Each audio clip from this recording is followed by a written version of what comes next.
Yeah, I think he was playing with me. Which I hated. I hate, and I will be continuing to hating. I have to do all my house chores by myself. There in India, I was living like a princess. I literally walked store to store. Were you getting rejections at that point? No, I was not even getting any calls. I was not even considered. That is worse in some way. No. You can make as much money as you want. Yeah, make 100, 150, In the 100, beginning. 100K should be the number. Yes, in the beginning you can do that. Right? Top 1% of the mortgage specialists, let's say in any bank, how much do they make? And then again, range. Again, it's a range like they go like 500 to a million.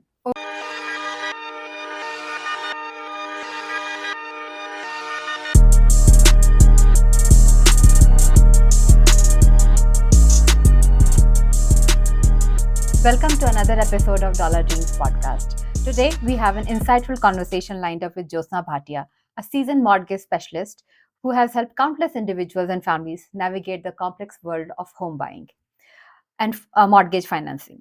We'll dive into her personal journey, the mortgage industry, and the valuable advice she has for newcomers looking to enter this field or to buy a new house, and much more.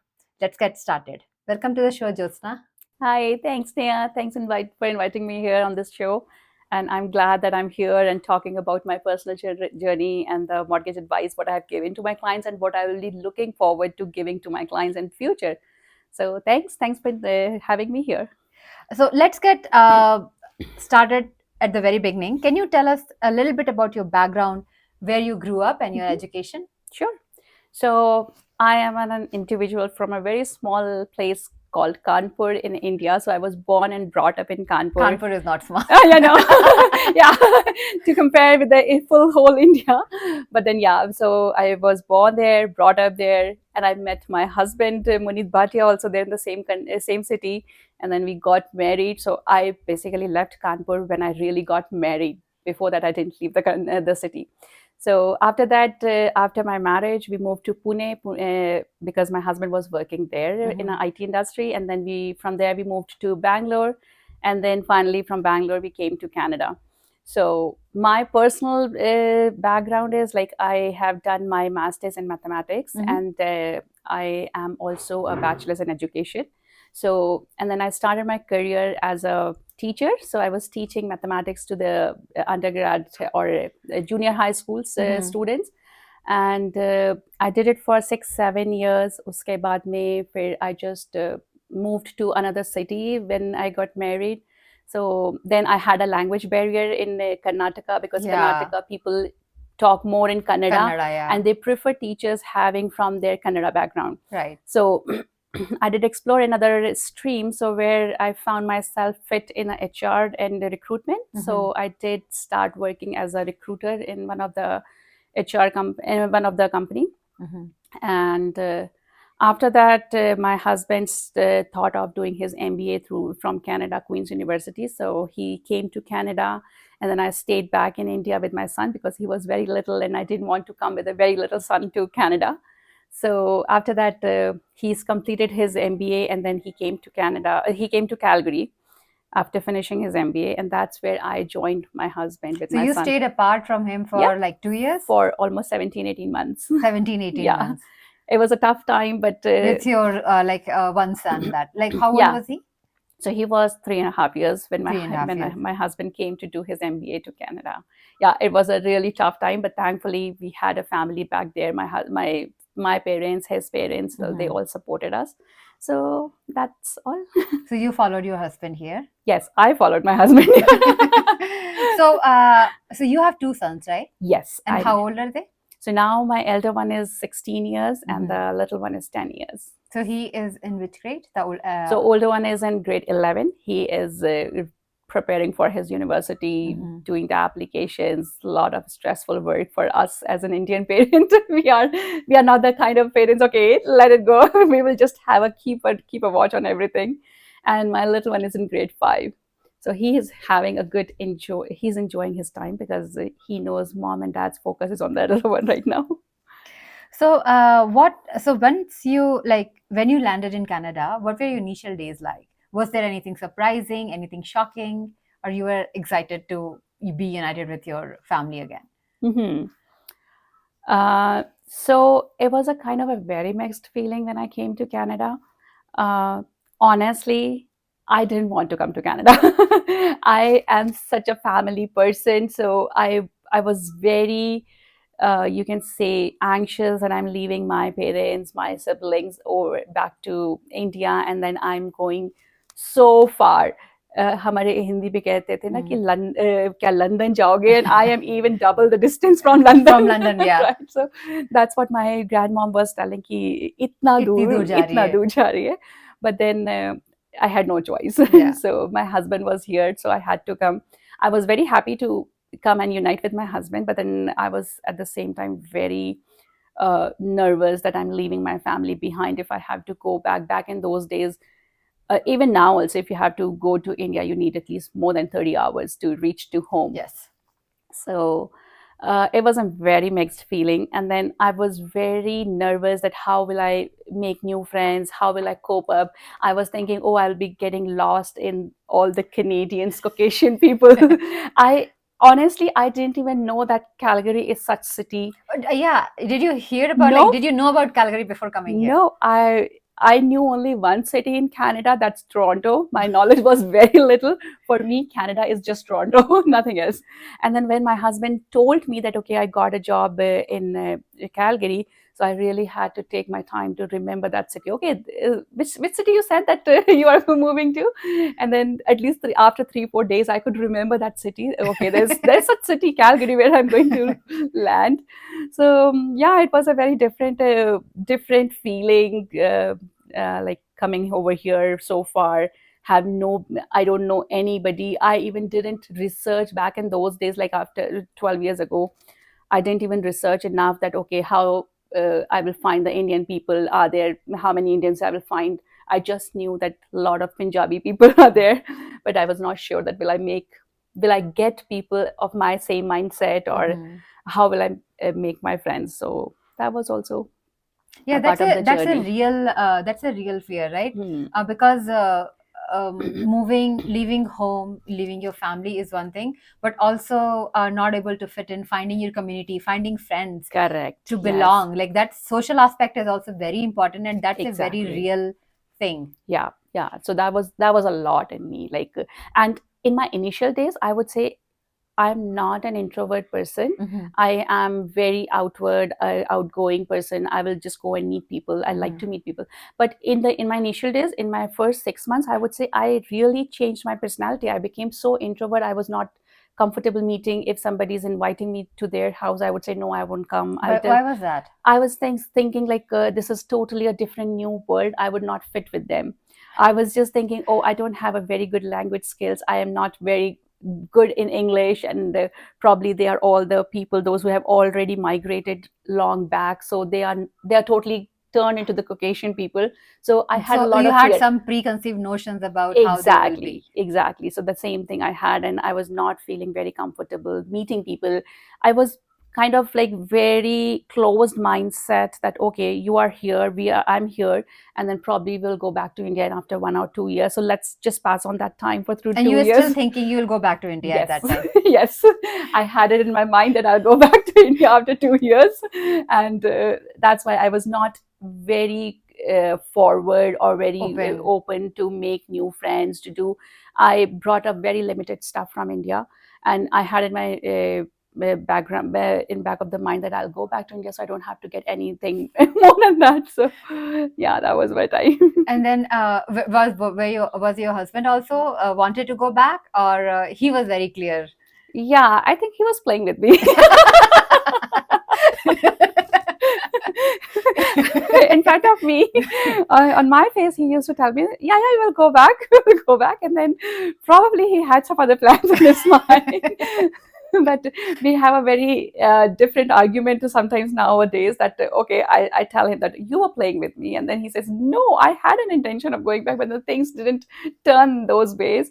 But now I feel I'm happy here after 10 12 years. After 3 4 years, I started feeling okay, now this is my home, and I started making good friends, and now I have And really how good did you do that? friends. Like, how did you just like started accepting invites, started Exactly. like, So introvert was not my basic yeah. nature, right? So I was the people's person, and I always loved to meet people. I loved to make friends, and I'm a person who will go anywhere and will make plenty of friends. So slowly I started coming to my natural instinct, started talking to people. My son started going to school in kindergarten, and then I started meeting a lot of moms, and then at the bus stop, at the school, and then I started, you cannot be a different person what you are not. So Yeah. I could not resist myself from For that long, speaking. yeah. Yeah, exactly. So naturally it started coming that I started making friends, I started talking to people, and people like started liking me also. And then slowly we became like, we had one family, two families, 10 families, and now we have lots of families as our friend. And now I have such some very good friends whom I can say, yeah, they are my really good friends. They're your second family now. Yeah, they are second family, right? So now I feel like Canada is my home, and I like So to stay in from Canada. the initial days, what was the one thing that you just hated about Calgary, and what was the one thing that you really love about Calgary? Hmm. So I'll just first go for the love part. Uh, it's a total different mindset of people here. Mm-hmm. People are honest if they are telling you that they will help you. Mm-hmm. And I really had some very good experiences with the originally born and brought up people in Canada. Like those were Calgarians. really, yeah, that real Calgarians. Mm-hmm. So they were really good by heart, Like very open, helpful. very open, helpful. If they are saying they are going to help, yes, they are. They mean it. They mean it, right? So that was a little bit different experience from India. I had, I really didn't have a lot of helping hands in India. I did it everything on by myself. If I'm capable, if I can do my hard work, I will build it myself. So coming back to what was one thing you hate about Okay, Calgary? yeah. So of course, I think everybody, including me, No, weather. and you can't say weather. Weather. That's different. Okay, what else I hated about Calgary? Of course, because of the weather, I like grocery, all those small stuff you have to keep doing. Do It in was, cold. yeah, exactly. And the worst, one thing which I hate, and I will be continuing to hating. I have to do all my house chores by myself. There in India, I was living like a princess. I had all the house helps, and like everybody is coming to my house, knocking the door, and then taking my car keys, cleaning the car, doing my dishes, doing my everything. But here, I have to do everything. If I count on it, at least 10 more work I have to do what I was Right. not doing in India. So that's a big change, Yeah, right? that's A a big lot of change. people, because I have a friend that came here, lived here for 6 months, and they couldn't they had a very cushy life, Mhm. and they decided that it's not for them, and they went back. Yeah. Because it is a big change. I know another friend whose husband wanted to move here, Mhm. and he had a good position. He was a radiologist, but she said, I don't want to do all this Yeah. work. I am not going to be Exactly. here, and they actually went back. Right. So, what was your mindset like? Because you also come from a good middle class background. You Yep. had all the help needed. Yep. Your husband was in a very good big position there, and Yeah. even here. So, moving back, doing all your chores, and did you know everything? Did you have to learn on your own once you reach here? Was there any struggle in the beginning, or you just like took it as it came? So one thing I will tell about myself, like I have been grown up in a family where I was used to do work like household jobs. I always used to do help my mama to cooking, and then sometimes when the maids are not there, we will be doing cleaning, everything. Yeah. I was used to, but yes, after marriage, I got more reluctant. I got more lavish life, and then I started using it, and slowly I became very used to of that life. Yeah. And when I came here, it was a big change in the beginning. So when I came here, within no after 1.5 years, I delivered my second baby. Mm-hmm. So that was a time I was taking off. I was not working, so I was doing everything okay. So one thing I taught my husband when he was in India, he was like a totally Indian man. He was not doing anything, but I would say Munit has changed almost 100%. So now he helps me a lot. I used to crib a lot that I have to do everything here, like my day starts, and then I'm just cooking, cleaning, doing everything in the house. It's so much of work, and I'm not used to doing of it. Yeah. Like I built my career. I always been a person who will be going out and work, will not be doing the jobs at home. But now I have to do everything. But slowly, slowly, he has been very accommodating. He kept on learning. I know, like, whatever I had a change in my life, but I think he also had the similar amount of the change in his life, because as I started resisting to do all those work, he started learning to do all those work. And now slowly he has learned almost everything. So today he gave me a very nice sandwich for the breakfast that was made by him, and I complimented him, Munith, you made a better sandwich than me. That's So amazing, that's, because yeah. to survive here as a family and to thrive, the family support, both Yep. men and women, both of them need to support each other. Exactly right. Even like I remember a month ago, I was talking with Munith, and I said that I feel myself that I'm very busy these days. I'm not able to take care of the the household jobs. And then he said, "Okay, if you are feeling that, then let's plan to get you some more help, and Right. let me also help you more." But then I said, "Yeah, you are already busy. How would you do that?" So no, at least I'm happy that he thinks in that way. He Yeah. helps me. He is always lending his hand to me, that okay, I'm here to support you. If you want to pursue your dreams, I'm here to support you.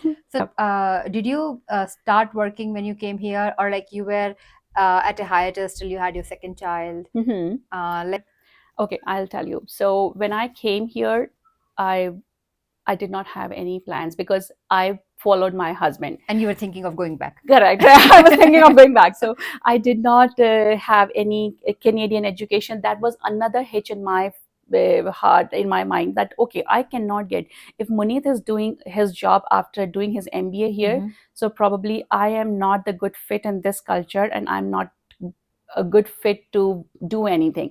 So I had a lot of resistance in myself, within myself.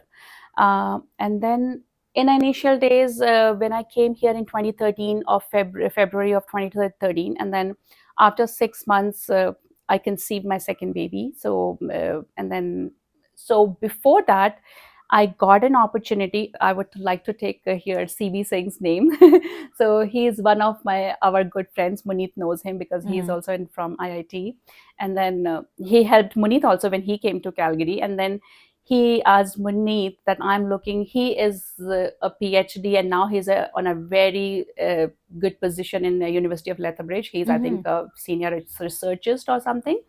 But in that time, he was a PhD, and he was doing some research work in agricultural science. Right. So he was looking for some technician who can help him in his project, and he was doing that project for University of Manitoba. So he just mentioned Munith that he's looking for some good person, and Munith mentioned my name, that okay, my wife is here, she's an MSc in mathematics, and then she probably can help him. And CB Singh was kind enough to offer me that position, and then I started working with him. So it was a fixed term position for 6 months. It was just a project, and I just And what was the project like? So the project was a very interesting project. So here, we have the different seasons of the cropping, and then we do cut the crops, and then we store it in a big bins. So they have to store it sometimes for 7 months, 12 months, more than 12 months. So that company was actually building those storage bins. So that storage bins need to have a certain temperature, need to have the certain pressure, or air pressure, and certain dryness pressure. So I was actually running different simulations to understand that what should be the exact temperature, what should be the exact internal, what you can say, conditions of the bin, that where they can actually store particular grain. So if they have to store canola, so that should be a different environment in that bin. And if they have to store wheat, then it has to be a different environment in the. So I was doing running those simulations and getting those results for different grains, that what should be the temperature, or what should be any kind of the environment in that bin. So your MSc in mathematics helped me getting that first job. Exactly. And that was your first job, right? That was my first job here. And yes, that was my first job. And CB Singh was my manager. So I had not to really cooperate or maybe collaborate with other people, because he was my direct manager and I was Right. just reporting to To him. him. And he in fact published that research paper, and he mentioned my name also there. So that was also another achievement after coming to Canada. And then that was a fixed term project, 6 months it over, and then I delivered my second baby. I was doing that project while I was pregnant. You were pregnant, Yes. okay. And then I delivered my baby, and then I took a complete break from work, anything, nothing. And I then didn't. you were like completely devoted to family, taking care of the kids. Taking care of the kids. And then after a year and a half, again, I had my same urge that, okay, I should go back to work. I'm not a person who can sit at home for a long time. So then I started again looking out for a job. That was my real struggle started. Yeah, Okay. that's So fair. your husband had a very good job here when you moved. You could have just like stayed home and took care of the kids, because that's also more than a full-time job. Yes. Right? You know, without the help here, it is more than a full-time job. Yeah. So then what made you like wanting to do something? Okay, yeah. So that is, I think, me myself. Yeah. I am not a person who can sit at home. I have loved doing a lot of house jobs also, but I feel myself like, no, I think I'm not the worth of doing this job for the whole day or months and months and years. Yeah. You wanted something more. I knew that I can do it, and I knew there are a lot of struggles here going to be on my way, but I wanted to start. Like, I knew that I'm just 35 years old and I cannot live my life. 35 years old by that time? Yes, when I delivered my second baby. And then what happened next? So how did you go about it? So you said your real struggle started then. Correct, yes. So I would say I printed my resumes, literally walked store to store, and I would take 20 copies of my resumes and will give over anywhere and everywhere, right? Yeah. I started going into the different branches of bank. I started going to the different stores, different malls, like every store. Did you change your resume based on where you were applying, or you were like, you had like one resume, you were like... I just did one resume, because most of the positions what I was applying was they are customer service related. So I did prepare.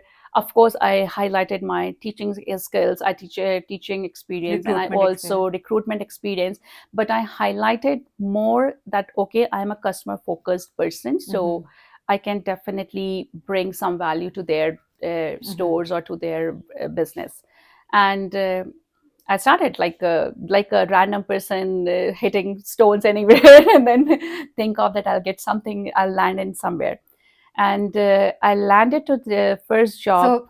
So before that, were you getting rejections at that point? Were you getting any feedback? Because I've heard that before, like some people will say you're overqualified. Were you getting any of those things? No, I was not even getting any calls. I was not even considered. That is worse in some way. I was not even considered anywhere.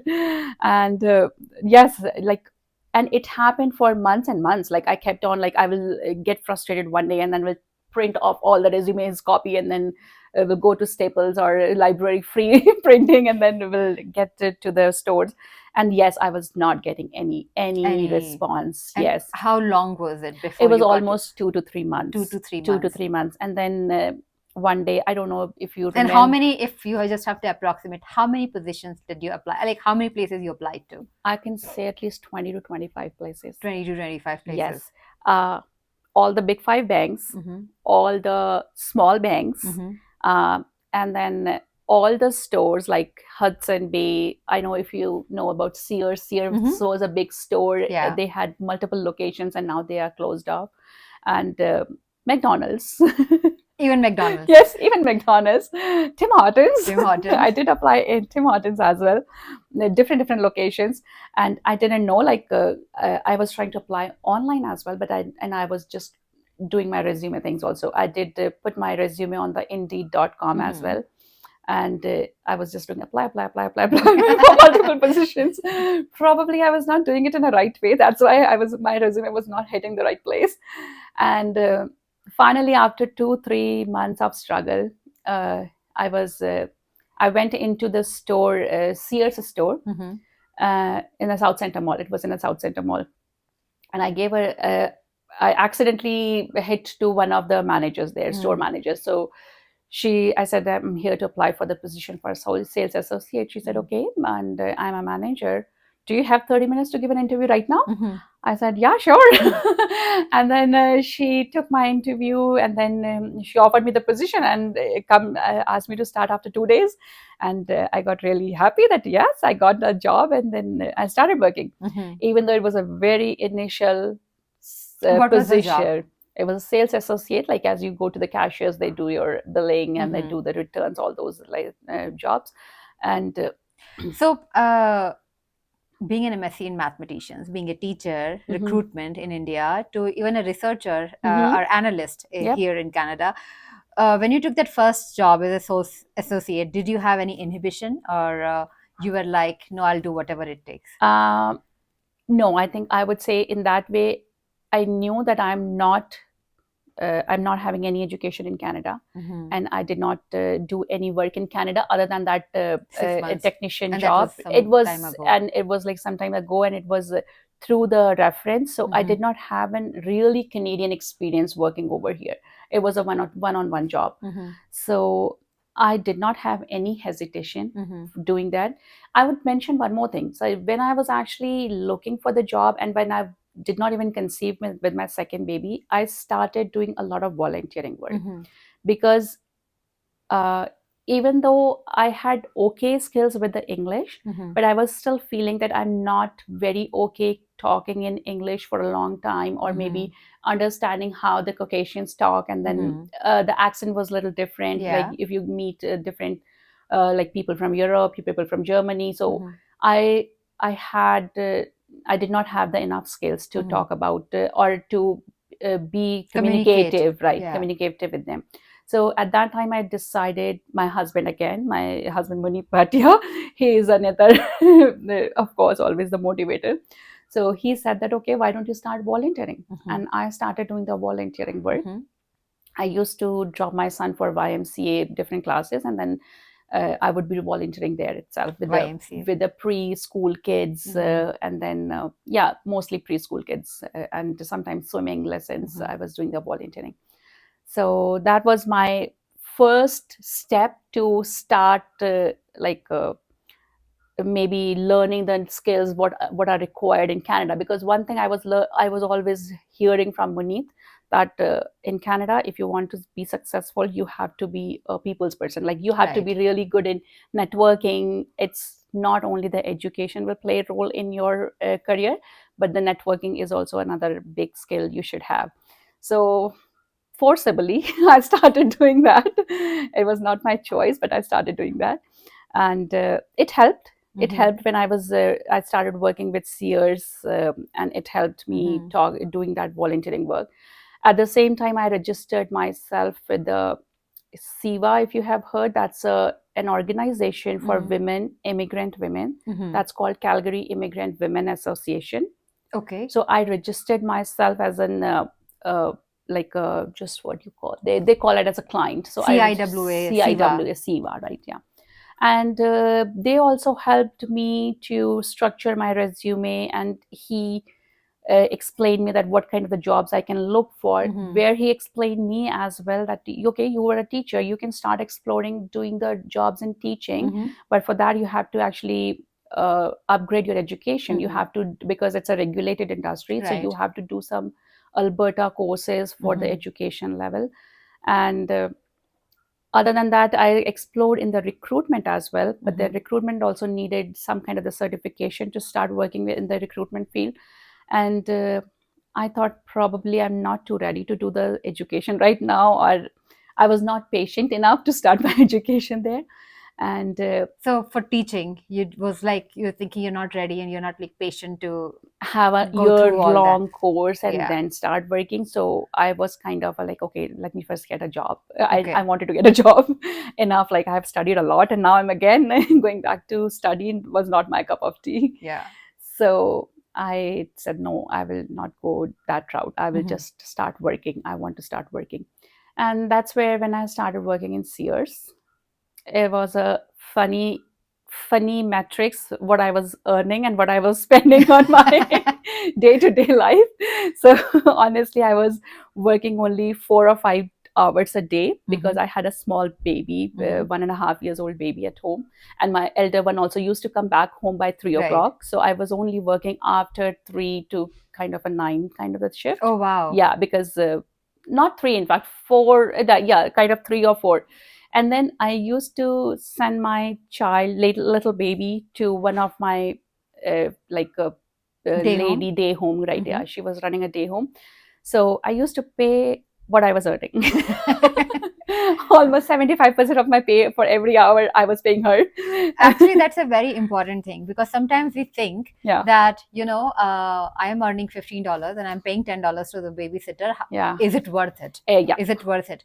But we forget that you're building your experience and exactly. resume, and Yeah, you have to have that long vision where you correct. want to go. Exactly. So that's what my vision. I knew that I'm not even taking $2 an hour home. But that's hard on the family too because you are working like almost like you guys are working opposite shift. Your Opposite husband shifts. is coming and like looking for the kids, looking Correct. after the kids, and you're going to work for 4 5 hours Exactly. at Yeah. night. So that was really hard time. And then he was such a small baby. So when after 3 4 months, I realized, oh my God, this is, I think, too much on the family. Mhm. And then we are still working. Like both, we are not even having any family time, and we are not even bringing any money home. And then after 4 months, I resigned that job. Like it was too much on me. And then after that, I started again looking for a job, and then I landed to another job that was a Canadian Tire. Mhm. It was a, you can say it was a step in into the financial industry. Mhm. I was actually selling and promoting the Mastercards of Canadian Tire in the stores. So it was really, I would say, a game changer in my life. Mhm. That I started doing that job was very hard job. Somebody is coming for shopping in Canadian Tire, buying appliances or buying tires or buying Right. any like a games and stuff and everything, and then you just pop into them and then ask them, okay, would you be interested to apply for a credit card? Probably you will get out of 8 out of 10 say no, no. I Yeah, please and just some leave people me are like alone. annoyed also. Correct. Yeah. Yes. And I would say I started this job, and I'm again thankful to that person. Mali was her name. She was my manager in Canadian Tire, and she gave me that job. She said, "Okay, it's on you. We have a minimum requirement for you to sell at least 8 credit cards in a day. Mhm. If you can sell it in those 8 credit cards in 4 hours, you Mhm. are free to go home, and then you will Mhm. be getting paid for 8 hours." Okay. That was their expectation. And I said, okay. And I took that challenge. And the maximum I can sell 10 credit cards in a day, Okay. and I can get paid for 10 hours. Okay. Yeah. And no matter of the time. No matter the time. Right. That's That's, better. yeah. Or else if I am not able to sell that many in credit cards in a Mhm. day, so I had to stay for 8 hours, and I will be getting paid for 8 hours. 8 But of hours. course, it's going to come on my performance. After 6 months, they will say, Mhm. okay, you are not selling enough credit cards. Right. So it's your performance review time. But I was a person who would sell 10 credit cards in 4 hours and will go home. That's amazing. But before Yeah. you took that job, did you have any reservations? You were like confident or No, I wasn't.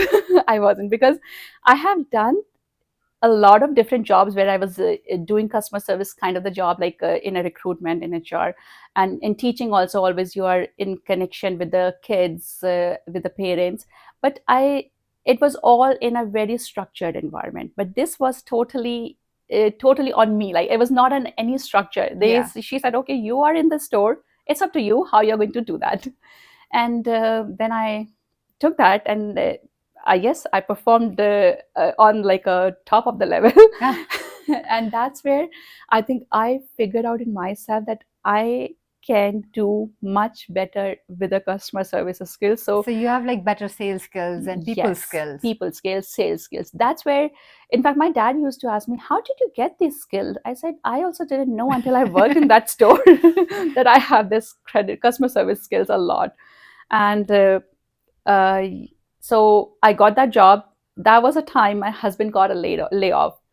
So before we get there, I'll tell you something else also. So vice president of my company that I work, vice president of HR, she told me that I get the confidence because I was going door to door selling cutco knives. Wow. Right. And she is at like such a executive level position now. Wow. So people skills, selling skills are extremely important. Very important, and especially knowing that you have those skills. Yeah. So I would say where I am right now, my biggest learning what I did, it was that job. Canadian Tire selling credit cards. Selling credit cards, where people have no mindset. Now when I'm working in a bank, when I'm a mortgage specialist, whoever calls me, they already know they need mortgage. Right. Okay, they are calling me because they know I am the person who can give them the mortgage, and they already know that I need the mortgage. Right. There, when I was actually turning their mind, they were not in the mindset of getting the credit card. In fact, they have already decided, I do not want another salesperson approaching me. Right.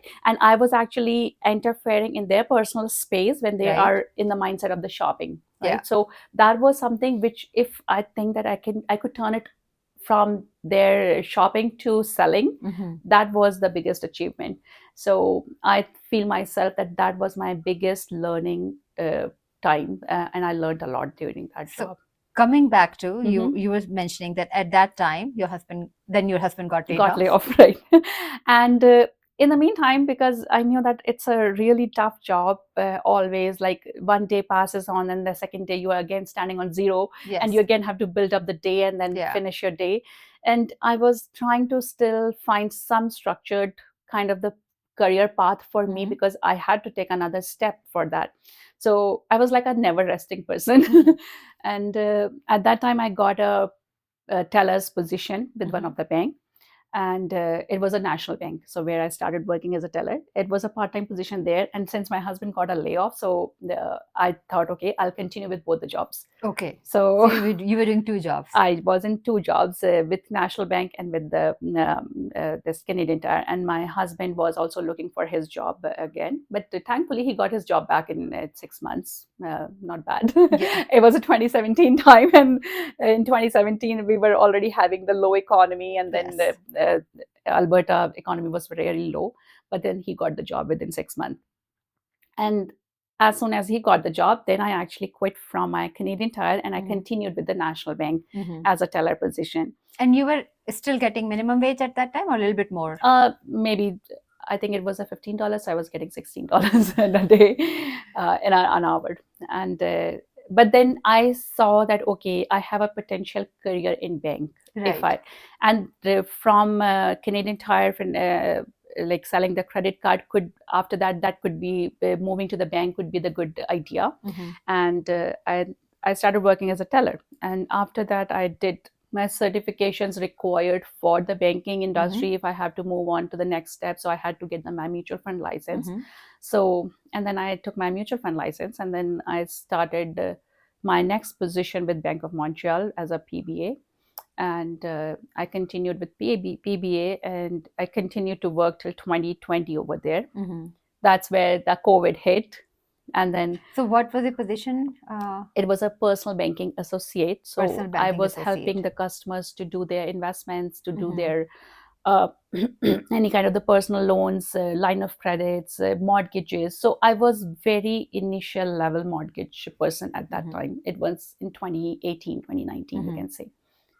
And then in 2020, COVID hit. Everything was a little different world where we were living.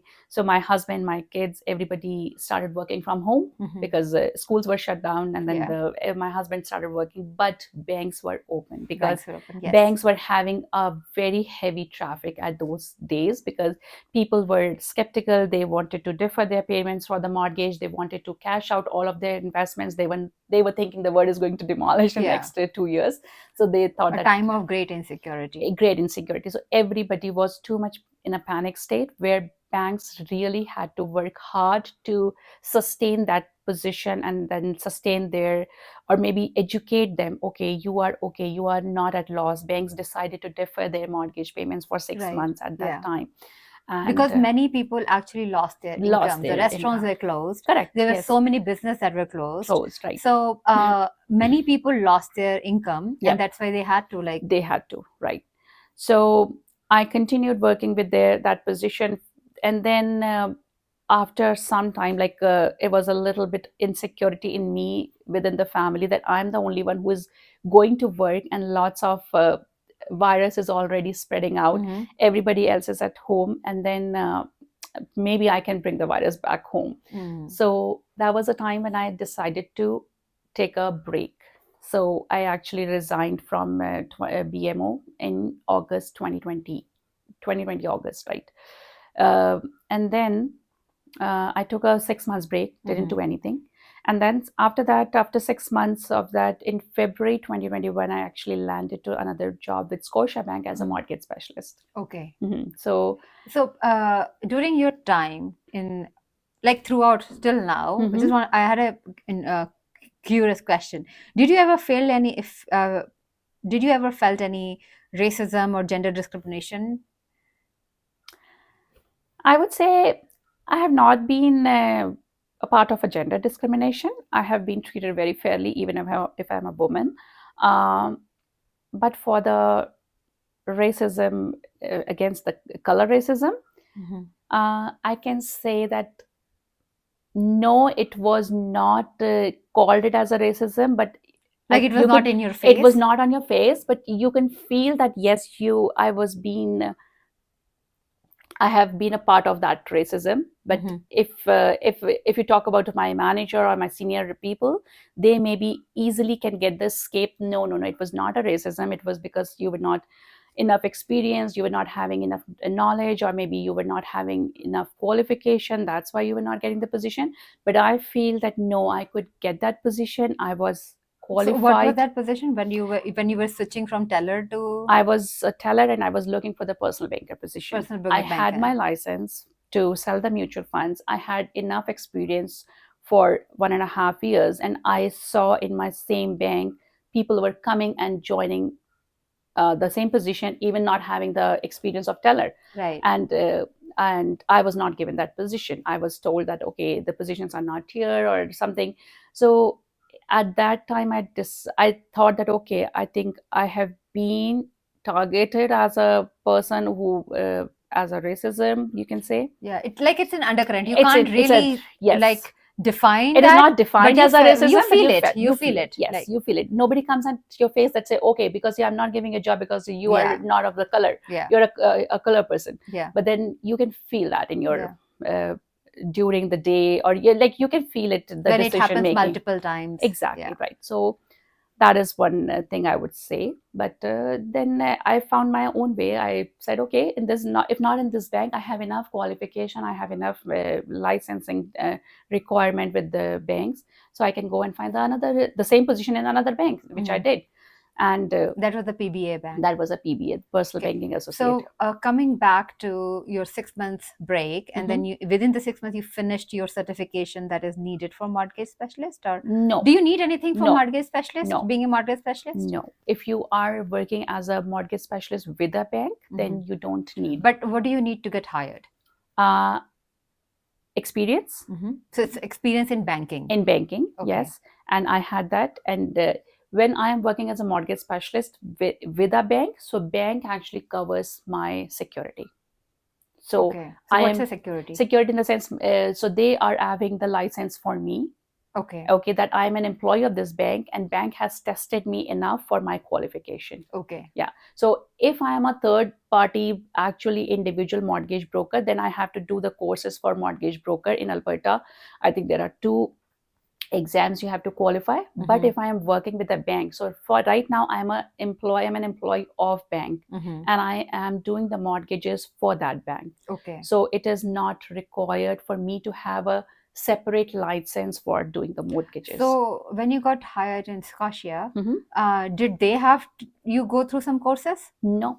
So yes, internal Internal learning process is there. Yeah, of course, yeah, you have to do the internal courses within the bank, but you do not have to go for any licensing. Certification. And But no. if somebody is, so let's say if I'm a new person looking for a mortgage specialist job, and one option is to directly apply to the bank. Yep. But if you not getting selected, you Mhm. suggest that they should do the mortgage broker course and Yeah, apply? they can definitely do it. So if somebody decides to become a mortgage broker, so yes, they have to pass through certain examinations in Alberta. So there's a regulated.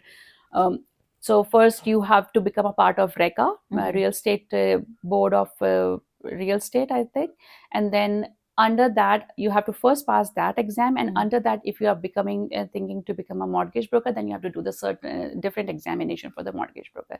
That's where you will become a mortgage broker, and then you have to get associated with any of the brokerage company, Or mortgage lending. broker company, right? Or and then you will become a mortgage broker. So Okay. that mortgage broker get an access of different many lenders. Mhm. So but if I talk about me, so I am not the mortgage broker. I am a Mortgage employee. specialist, Yes, I'm an employee of. employee of TD Bank. So Mhm. I'm doing the mortgages through TD Bank. Okay. That's my difference, other than the mortgage brokers. So you joined Scotia Bank, Mhm. and then. And then I did that mortgages for Scotiabank for 2 years, Mhm. and then better opportunity with TD Bank. Mhm. TD Bank has a better, you can say, a bigger piece of the Commission. cake in the whole banking industry. Right. So they are much established, Mhm. and then So larger customer base. larger customer base. Yeah, they have more presence in Mhm. everywhere. So I joined, and I got a good opportunity with TD Bank. So I joined TD Bank and doing the same role. So, can I ask you a question? Because everybody who was thinking of a career as a Mm-hmm. mortgage specialist, there are two things Mm-hmm. that comes to mind. One is what do I need to do to be that, Mm-hmm. and the second is how much I can make. Like how Mm-hmm. much can I make? Mm-hmm. So, what is like as a beginner, what is the starting salary or commission that somebody can look when they get into this industry, and what is the highest, like what's the range, like if with experience with client, where can they reach? Yeah. So I would say if you are becoming a mortgage broker, of course, licensing and education is one thing, and then the second thing, you have to really educate your clients, right? Right. So it is going to take a lot of time for you. It is Mhm. not a very easy job. Like it's not like you just take a phone call and then do the mortgages in a go. Mhm. So yes, you can make a good six-figure salary, a Mhm. good six-figure income after a year or so if you are good enough to educate your clients, to do the behind the scene work, a lot of paperwork, and you are in a very regulated industry, so you cannot be wrong. You have to Right. be like very Careful, accurate, yeah, yes, very very accurate. accurate while you're presenting your file to the underwriters and everything. And at the same time, you can make as much money as you want. Yeah, and depending like how much you can work, how, because if you are a single person Mhm. doing the mortgages, you will have limitations because you have those 24 hours. You Right. cannot continue to work on 100 files in a month. Right. If you are able to build a team, So you, let's say I'm working 8 hours a day, or yeah. 8 to 10 hours a day, and I'm a very new mortgage broker. Mhm. What's the range that So I can make typically, in I the would beginning? say if you are a beginner, you are still learning, and every mortgage is a different mortgage. Yeah. Honestly, like lots of different products in the Mhm. mortgage industry. So I can say probably a year you can make 100 to 150. In the 100, beginning. 100K should be the number. Yes, in the beginning, you can do that, right? If you're a And good if you're person, good, yeah. if you're Good, good at your work, hardworking, hardworking people hardworking, person. understand the product, and fast learner. Mhm. Yes, you can reach to that number. Reach to that in the first year, First or second year? first or Second second year. year, yeah. And then once you have, like, let's say 4 or 5 years down the line, you Mm-hmm. have your, like, you have established yourself, Mm-hmm. and you're still trying to maintain the work life balance. Maybe you're working 8 to 12 hours a day, Correct. and sometimes 12 hours, sometimes 6 hours, because I Correct. think it is a It is a little bit variable, of variable. flexibility you have in Yeah. your So work as life. a single person working that way, like, what's the range that you can make? That's a tough question. I would say like if you're still a single person, Mm-hmm. you would not reach a lot higher than like maybe you can touch 150, 200 max Mm-hmm. to max, Mm-hmm. because every file needs a lot of work Right. at the But back what if end. you This is just came to my mind. Can you hire somebody to do your paperwork? Yeah, of course you Like can. you can hire somebody to do your paperwork. Yes, you can hire. You can pay from Even your, even if you work for a bank, you can do that. yes, with the permission. So we have the process where we Mhm. can just the bank, you can, it's a process like you can just apply for a assistant position Mhm. and ask the bank to provide you any assistant. Of course, it will be on your cost, and you can have an assistant and who will do your paperwork. They have to also comply with the bank rules. They have Right. to do their all the learnings, Mhm. so all the learning courses, and then they can work as an assistant, and you Mhm. can have an assistant. Yeah, Okay. yeah. So with that, you can say you can reach to 200, something like that. It really depends upon the market, upon your So work schedule. top 1% of the mortgage specialists, let's say in any bank, Mhm. how much do they make? And then again, range. Again, it's a range like they go like 500 to a million. Oh wow, Yeah, they go. that's amazing. So there's Yeah, like a but lot then of those upskill. people have team.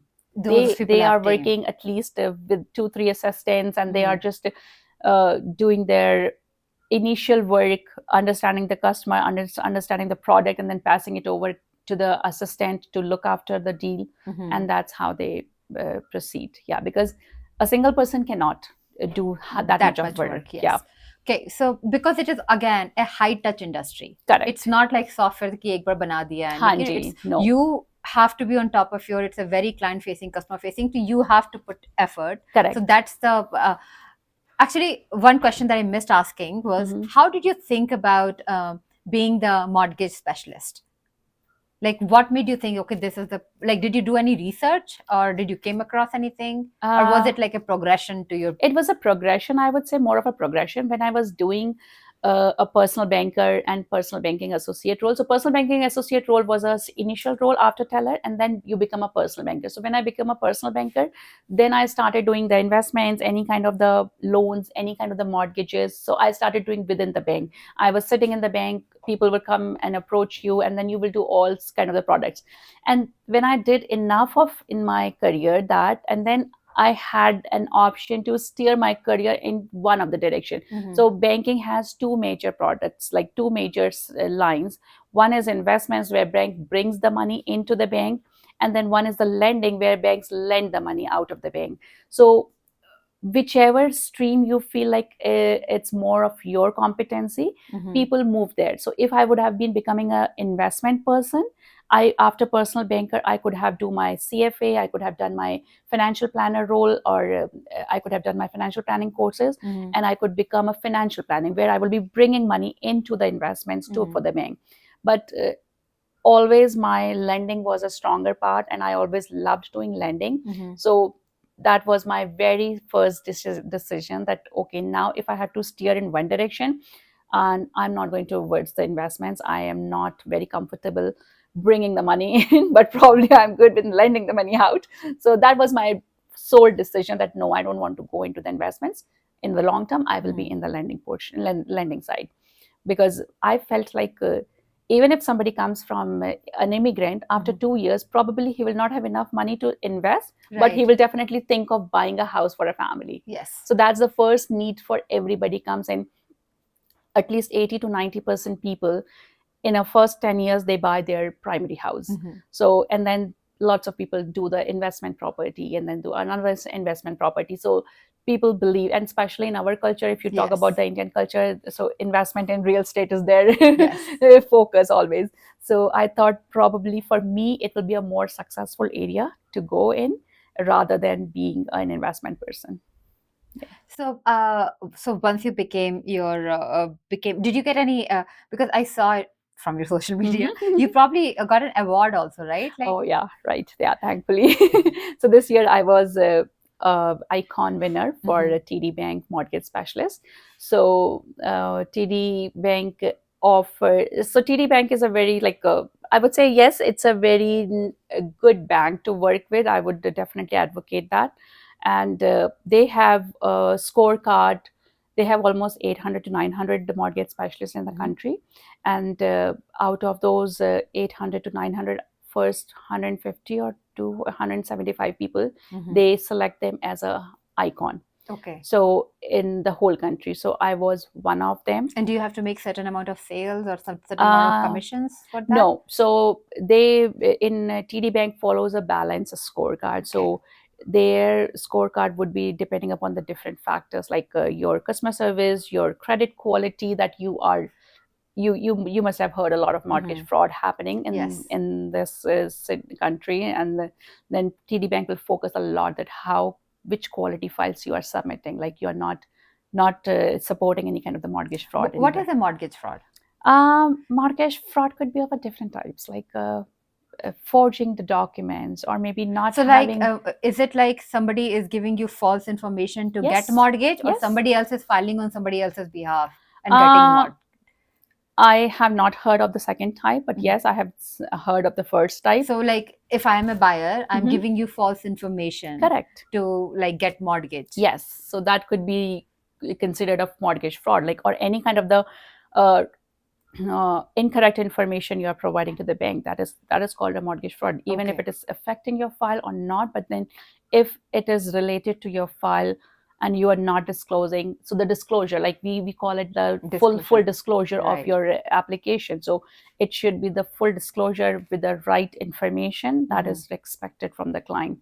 So it is again a lot of due diligence when you are doing the file. You have to find the different ways, like by checking the documents, by talking to the client, and then you have to do some kind of the due diligence at the back end also, because bank doesn't want to put themselves like credit score, yes, any other data and stuff any like kind that. of the discrepancy in two different things. If you find that yes, okay, you told me this, but I on your credit file it looks like a different story here. Right. So I would say you cannot hide anything from the mortgage specialist. Okay. Yeah, so it's better to be very upfront and tell everything incorrect.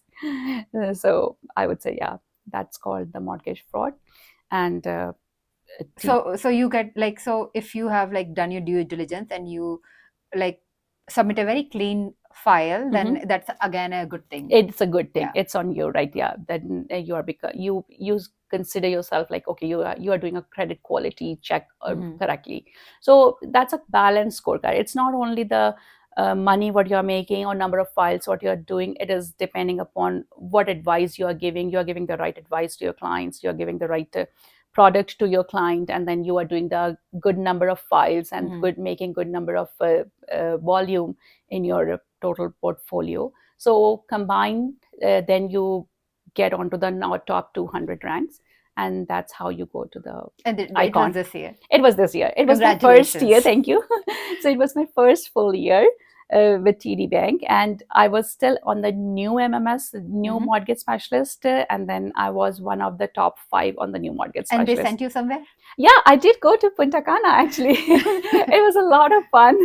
It was a good, a very good feeling of being there and treated like a princess. So it was a very good experience. Of course, you're not going with the family, but you're just going with your colleagues, and then you enjoy with your colleagues. That's very good. How much do you have to invest in marketing yourself? And is that coming from your commissions? And everybody markets themselves individually, or is it via the TD Bank? So TD Bank also has a very regulated marketing strategy. So they allow us to market in such certain ways, like they have our names on the TD website. So if anybody is looking for a mortgage specialist, my name will pop up depending upon the language scales, which language. And also, I would say now, since I'm in the industry for the 4 years, in the initial 1 or 2 years, I would say I did invest a lot of time and money in, not money, but more of the time in the marketing myself. But now my database, my customers, and my my realtors, all those people are already know that okay, I'm in the business and I'm doing it, and they have been happy with me, with my service. So they are sending me the referrals. They already, because it's not the one-way thing. Realtor also wants to get their client service nicely and then on time, and then get the mortgage done smoothly. So they, if they know anybody, okay, he, she, So or now he it is should, more referral, more referral but in the based. beginning you have to like invest Yes, because and you are not in not the money, market. like you. Yes, I did spend a lot of money also, not a lot of money, but yes, I did And spend what was your strategy? Were you going on events? I was mostly doing the events, sponsorship. So in an Indian community, we have a lot of groups in the Right. community. So I used to do the sponsorship, and I still do the sponsorship to uh, to tell them that okay, I'm also in the market. If you need any help, I would be happy to help you. Mhm. So that's how I was marketing myself.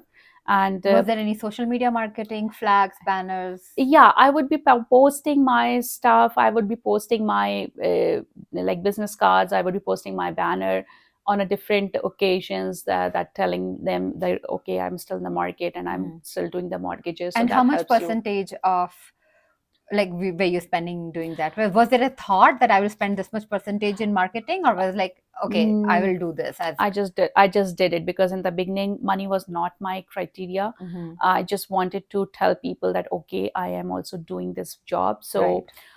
I would say like it's a not a huge amount of the money I'm spending. Mhm. But you can say like 15-20 grand in a year. 15, And 20 grand a year. yeah, Okay. depending like upon sponsorship. Nowadays the sponsorships are also expensive. Yes.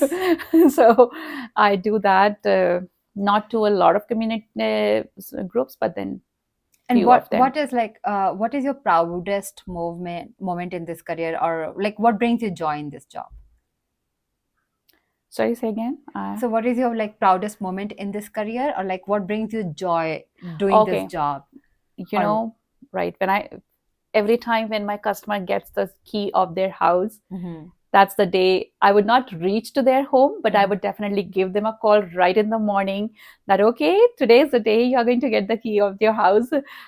It's kind of a, for realtors, I know they go and then hand over Yeah. their keys, and then that's a proudest moment for Mhm. the realtor. And the Mhm. same thing when I call my client and they say, thank you, you have done a wonderful job and you have really helped me, educated me. I didn't know uh, what should I choose, and how could I have started, because it was a lot of information. If you're a first time home buyer, you're an Mhm. immigrant, you don't know Right. anything how it Yes. works in Canada. If when I compare myself, when I was buying a house, I didn't know anything. I Mhm. was not even bank, and then I didn't know anything how the mortgage works. And I was depending on my mortgage specialist. I was depending upon my realtor to educate me Yeah. at every step. And that's the same feeling I still carry on my brain, in my brain, that okay, he is a first time home buyer. He doesn't know how the industry works. Mhm. What is the meaning of the credit check? What is the meaning of it collecting their paychecks? They should Mhm. not feel and uncomfortable that I'm taking there so much of personal information. Am I Mhm. going to misuse of it? Mhm. So I educate my client at Mhm. every step, and I have got this feedback from a lot of the clients at the end Mhm. that you have not kept it like a hidden things. You have Yeah. educated, you have told me every Being step, being transparent. transparent, because they have gone to a different mortgage broker sometime also, Mhm. and then they said that okay, my mortgage broker was asking me to the documents, and then he would just go vanish, and after 7 days he will come, okay, you have got an approval. But I am not that person. I will keep educating my clients, okay, where is your file, what is happening, what is the steps are going to look for your file, Mhm. what would be your expected timeline that when you will be getting your response. I'm not going to tell you that it's going to happen in 24 hours or 48 hours. This is the timeline, what will be happening, what are the steps behind the scene will be happening. You will not be seeing, might be you are not hearing from me, but understand that it is happening. It is not like you are not knowing it. So those things have been always appreciated for me, and that's what I feel that yes, that's the good moment. When I leave my clients, I say, no, it's not the end of the relationship, it's the beginning of the relationships. Let's be in touch. If you have any trouble, call me. I would try to direct you right way that where you can go. So, as a first time home buyer, Hmm. what is the first question that you get? Like if somebody approaches you, Hmm. but like, and also what is the first question they should ask? Yeah. Okay. So honestly, I have seen a lot of first time home buyer. They are very hesitant. They don't know. They just tell, okay, I am first time home buying. So they try to tell their story, Mhm. and then I tell them, okay, I hear you. Why don't I ask you more targeted question? What Mhm. would be required in terms of your mortgage? So like, Mhm. First question, you are on a work permit, you are on a PR, you're already a citizen. What is the job? What kind of the job you do? Are you in the same industry? Are you in the same line of work for how many years? So Or you maybe ask them more questions. But yes, is there any particular question that like always get from from the first time home buyer. yeah, or like Uh, any like people who are reaching out to you for mortgage? um, these days, I would say interest rate is a hot topic to talk about. But I try my with my clients to, of course, talk about the interest rate because it's a very hot topic. It's coming out of your Yeah, so pocket. everybody is like, I'm getting this from there. Correct, right. But then What can you give me? I try to steer that conversation in a different direction. That you see that a lot of time you are hearing this rate is posted on Facebook, Yeah. getting this rate, getting Yeah. that rate. So I tell my clients, okay, it's not every product is the same product. Right. So I sometimes tell, okay, they are posting this rate. Why don't you just call that number and try to get to your information, because that is the rate they have posted for some one particular product. Maybe you are not that somebody is putting less than 5%, less than 20% down payment. Somebody is putting 20% down payment. Somebody is looking the mortgage for 25 years of amortization.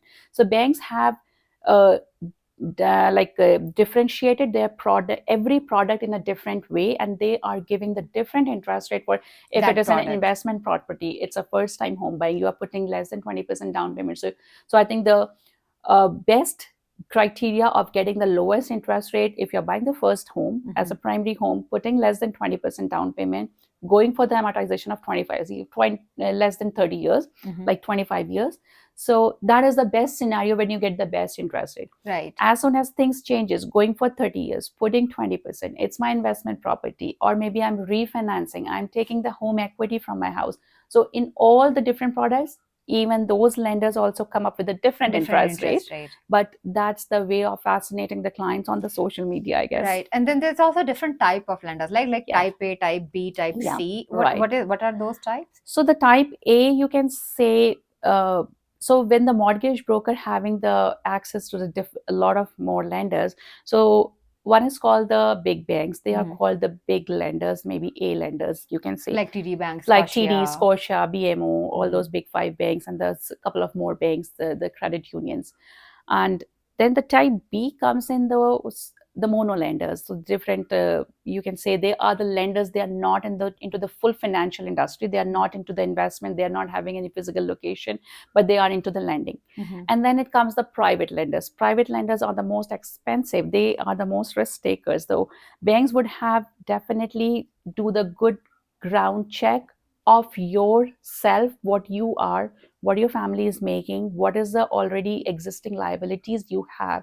So, and then they will let you be in a very comfortable space that, okay, with this income, with this existing liabilities, you can afford this much of value of the this much mortgage every month. So you should not go beyond this capacity. So because you are not taking the mortgage for 1 or 2 years, approximately on an average you are taking the mortgage for 25 to 30 years of your lifetime. So you can lend into the different family situations, different life situations where you might not having the same income level. So banks do the very good due diligence, and they advise you that, okay, if you're having this much of income, so don't go beyond this number. Keep yourself in a comfortable zone where you can actually make the mortgage payments, and you're not becoming the victim of going for the foreclosure or losing your house for not able to pay their mortgage payments. So those, I would say, like the type A lenders. So type B probably would be more convenient, more easy to give a little bit more amount for your mortgages, but then they are like being more aggressive to give you. Yeah, so my understanding is that the type A lending, it comes with higher interest rate, but it has more flexibility. No, the interest rate would be very competitive. Very Yes, competitive. interest rate type A, in the sense the big banks would be on the most competitive interest rate environment. So But comparative, and then they will also have like maybe a little bit more flexibility in terms of, is it true or no? no, Depends. they will be more in a guided environment, Like that more protected. more protected environment. Like, okay, if you have this much of income, don't go beyond this. Probably the B lenders will let you give the more mortgage amount, But then it comes with higher risk. higher risk. And they have clauses. They have more stringent conditions in their fine If you print. break If you the break the mortgage, if you are coming into the same foreclosed or something. situation. If I just tell you like a very good example, when COVID hit and Mhm. all the big banks, all the A lenders decided, okay, it's a tough situation for all the clients. Mhm. And then they decided you will be having 6 months of no penalty, no interest, no payment, deferral of your payment of your Mhm. mortgages.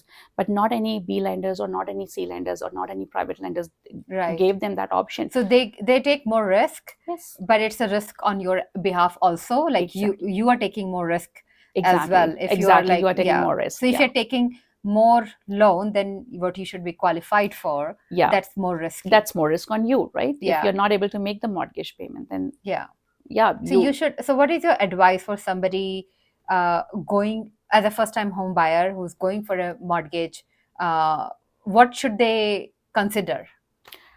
Of course, like I could be a little bit selfish, but not selfish, but I would Biased? say biased because I work for one of the big five banks. I feel myself more comfortable, even if I'm a buyer, I'm a Mhm. first time home buyer, I would definitely go for any big bank, not saying to TD bank, but to any big banks, because you are in a more structured environment. Like they are evaluating your risks, they are evaluating your income, they are evaluating your affordability on a very right numbers.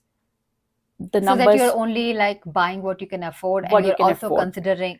You should. They give you the stress test. The Yeah. stress test is given on a little like higher interest rate what you are actually getting. So that stress is already given to you at the time of purchase.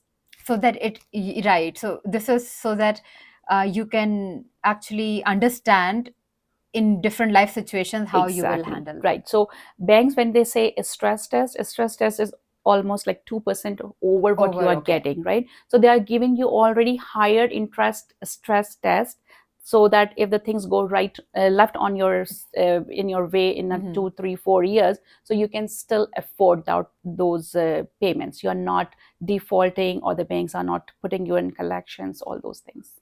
Um, what would be your advice to somebody who is entering into this profession? mm, I would say like Like who it's should a be really good at, and who should not do this? I would say if I can do, anybody can do it. I put myself in that way. I had no banking experience in my lifetime. I had no Canadian banking experience, of course, and adding to not no banking experience. And then I could still do that. First of all, understand yourself before jumping that if I am doing too good in my profession, it could not be your cup of tea, Right. right? You could be good in any different skill. So what worked in my case, I was good in customer service skills, and the same time I was good in talking with people, and then understanding their needs, and then putting those needs into the right place where which product should help him to get the mortgage. So those things help me a lot. And of course anybody can go into this industry, but you have to be really really understanding all the products, understand the needs of the client, and then giving the right advice would be the biggest thing in this industry. What does the day in a life of mortgage specialist look like? Oh, crazy. There's one word only, crazy. I my day has no routine, nothing. I just start my day uh, in the morning. Like I'm a mom also. I have to send my two kids school, get up in the morning at 6 o'clock, start rushing to their school things, and I start missing my calls from 7 o'clock in the morning because what sometimes people think, okay, I'm driving my kids home, why don't I ask the Jyotsna for an update? Right, right. And they forget sometimes that Jyotsna also has, because for them, I don't blame them. They are also anxious. They are Yeah. also in the situation where they are actually waiting for something, for having something to be done. And but then I just keep missing my calls, and then I keep returning their calls. By the time I am returning the calls, I'm still missing another call. So that's my day. And then So you start taking calls as soon as you can in as the soon as, morning. yes, and then I get to my work generally by 9 o'clock. I really hit And my you work office. from home, I or? work from home. Okay. I 90% I work from home, only when I'm going to meet my clients out. Right. That's my only time when I go out. And then I have to coordinate with the underwriters, because Mhm. when I'm submitting the file, underwriters are reaching me out Mhm. to discuss the file. Things are near a lot of exceptions to be given, and all those things, like having the meetings, talking with the clients, understanding, collecting their documents, going through their documents, all those things continue till evening of my day, and then I wrap up my day without finishing all of my tasks, and then leave it for the next day. And then I try to, sometimes I really have to sit in the night time for an hour or 2 hours to finish off If my there's anything urgent that you urgent, had right? to take care of. Because yes, it's a very good point you brought it, urgent. Like my files are very time sensitive. Like if somebody has put an offer and they have the day of condition of financing day, Mhm. which is typically 4 to 5 days from putting an offer, and most of the time probably you will hear from realtors, and then one of my very good realtors, Amit Gupta, I work with him, and then they generally put their offers right in the night time, maybe Right. 12 in the midnight and on the weekends, and then they have to get the mortgage financing condition to be met in next 5 days. So, and then in those 5 days I have to run that file with different tables, and then we have to get the approval done within those 5 days. Mhm. So it's always a time sensitive, and then where I have to depend on other people also, like underwriters, appraisal, could be a different things, could be another exception to be granted, credit compliance, all Mhm. those things. So yes, it's So a you're very like time sensitive. balancing multiple things at this Correct. at time. Yes. And if sometimes something So I comes have this urgent. question from one of our friends. Mhm. Who's your favorite realtor? Did you hear a little bit somebody's name before this? No, I do work with a lot of realtors, and of course, Amit is also one of them. And then there are more realtors, those who are also in equally good. But then, yes, I like Amit, working with Amit too. So your Yeah, favorite realtor is Amit Gupta. yeah, I can say. Yeah, I like him. So He's I will tell him why. Like he's also very professional. His mhm, professionalism really impresses me. mhm, And then he's a good friend of me also. And mhm, then he keeps a very defined fine line between, okay, friendship and professionalism is two mhm, different things. And then when we talk as a friend, we talk all rubbish things, everything. But then when we are talking professionally, and he's also very professional, and I mhm, talk to him very professionally, mhm. so that really likes I like about him.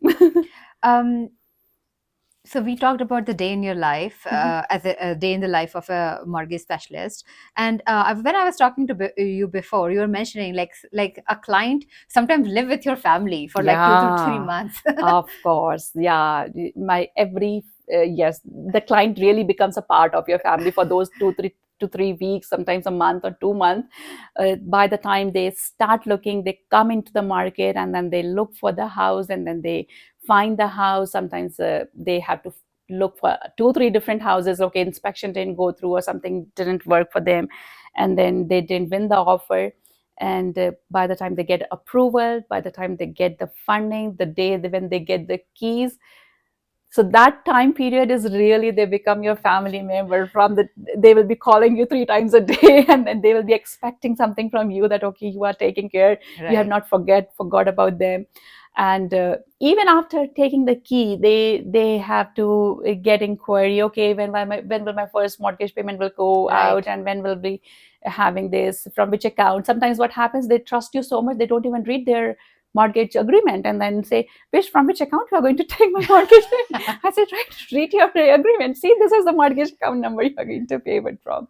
So no, they actually become a part of your family. And then for me, they always become most of the clients I still have from my long back clients, and they are still my friends. So